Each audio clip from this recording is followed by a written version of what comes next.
Беларусь и Италия стануць бліжэй і будуць больш цесна ўзаемадзейнічаць на міжрэгіянальным узроўні. Паміж Брэсцкай вобласцю і італьянскім рэгіёнам Калабрыя падпісаны пратакол аб намерах у галіне эканамічнага, навукова-тэхнічнага і культурнага супрацоўніцтва.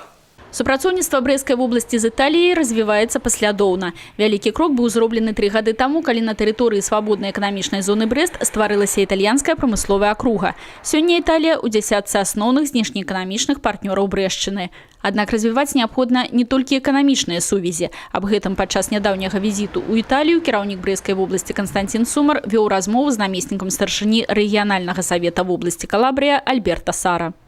Нам надо не только экономические связи налаживать, но и культурные связи налаживать, то есть обмениваться нашими коллективами художественной самодеятельности, обмениваться результатами работы в том же образовании, медицине и так далее. То есть как раз это лежит в плоскости дальнейшего развития нашей связи с Итальянской Республикой, в том числе на региональном уровне.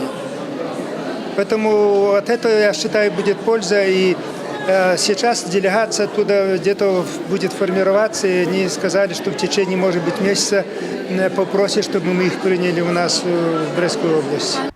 Падчас бліжэйшага візіту італьянскай дэлегацыі ў Брэст будуць абмеркаваны больш канкрэтныя двухбаковыя прапановы па далейшым супрацоўніцтве ў самых розных галінах. Людмила Салзна, Александр Сівіцкі, абласныя навіны, Брэсцкая вобласць.